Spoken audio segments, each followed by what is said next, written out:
इसलिए कर रहे हैं। देवशयनी एकादशी पर आपके विचार बताइए, क्योंकि देवशयनी एकादशी के बारे में प्रचलित है कि लोग उस समय मतलब देव सो जाते हैं, ऐसा किंवदंतियाँ हैं। आप क्या कहना चाहेंगे सबसे? प्रदीप जी, ऐसा है, वैदिक रूप से, आध्यात्मिक रूप से, भौतिक रूप से देव सोते नहीं है। अधिदेविक रूप से देवों को संकेत दिया गया है वेदों ने और परम ब्रह्म ने, जो परमात्मा का परम ब्रह्म है, उसने संकेत दिया गया है कि स्वयं अपने कार्य करें। जैसे कि प्रथम समय आ रहा है गणपति का, तो रिद्धि सिद्धि सहित भगवान गणपति अपने आप में विराजमान होकर के, उत्पन्न होकर के कर्म को संसार के निर्विघ्न करें।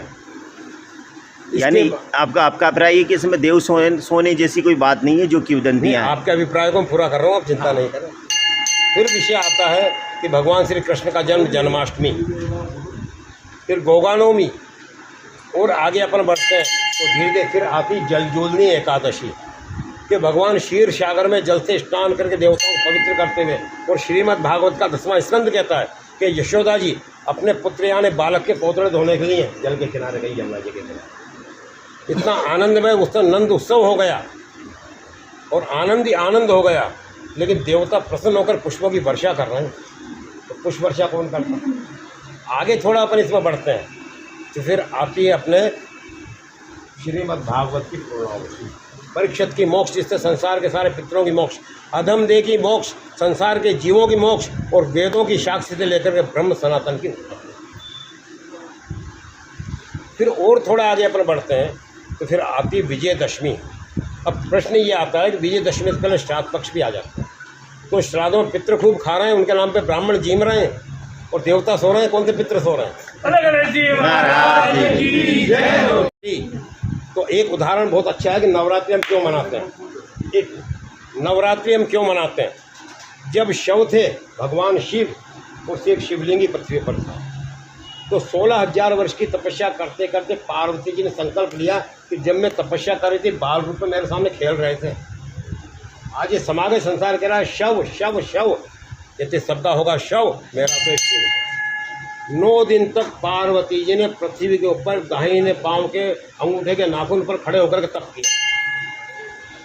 10वें दिन उनको विजय प्राप्त हो गई। नवरात्रा करने वालों को भगवान शिव की पूजा नियमित रूप से करना चाहिए, चाहे जल के रूप में। आगे इससे पर बढ़ते हैं तो फिर आती है धनतेरस।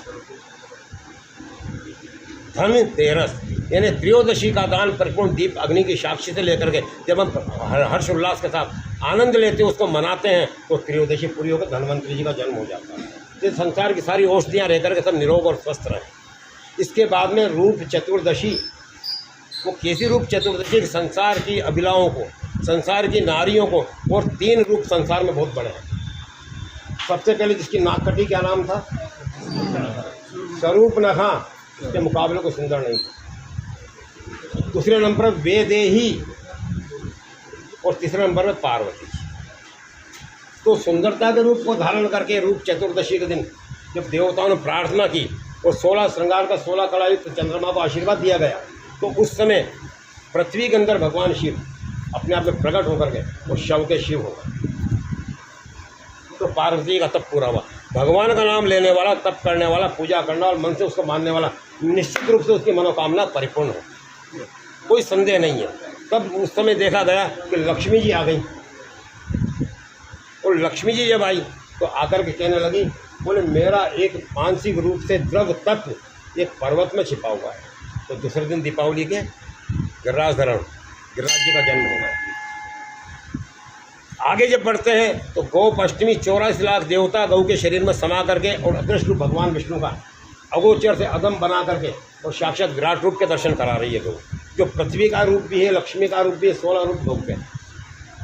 इसके बाद आती भाई दूज के पाताल में राजा बलि के यहाँ भगवान विष्णु बंधे हुए थे, उनको खोलने के लिए लक्ष्मी जी पाताल में गई, तो 33 करोड़ देवता पाताल के वह प्रसन्न होकर के खड़े होकर के लक्ष्मी जी का आदर सम्मान करें।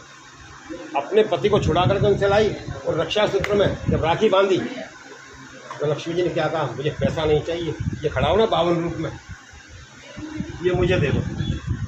तो अपना सौभाग्य मांगा, न कि द्रव्य मांगा। आगे जाकर के उसी रूप को जब बढ़ा तो गोप अष्टमी हो गई, और फिर ब्रह्मा जी का रूप धारण हुआ, सबको देख के प्रसन्न हुए, तो आंवला नवमी।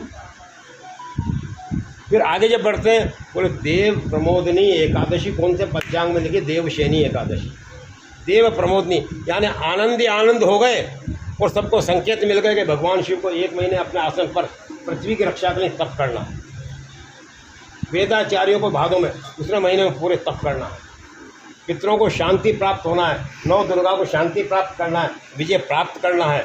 और आगे बढ़कर सारे रूपों का वर्णन करते करते भगवान विष्णु कहते हैं बोलो गणेश जी महाराज की जय। मतलब लोग सारे शादी ब्याह बंद क्यों हो जाते हैं अपने? ये बात ये निश्चित रूप से जब देवता अपने अपने काम में लगे हुए हैं, सब आपने इतनी देर से सुना है, तो फ्री कौन है जो शादी ब्याह शुभ कार्य होंगे? कैसे होंगे ये बताओ आप? कोई शुभ कार्य नहीं होगा। ये तो 4 महीने तो चतुर्मास भी कहते हैं, 4 महीने अभय मास भी कहते हैं, 4 महीने साधना मास भी कहते हैं। इसके अंदर सब अपने अपने काम में लगे हुए हैं। आप भी 1 महीने अगर बेलपत्र चढ़ाना नियमित रूप से कहीं नहीं जाएंगे, बेलपत्र ही चढ़ाएंगे। नवरात्रि करेंगे तो कहीं नहीं जाएंगे, पूरी नवरात्रि करेंगे। यानी ये साधना के मास हैं 4। साधना के मास, तप के हैं, साधना के, जप के हैं, आत्मिक शांति के, अधोगति से मोक्ष करने के लिए और सांसारिक जीवों को शांति देने के लिए। धन्यवाद।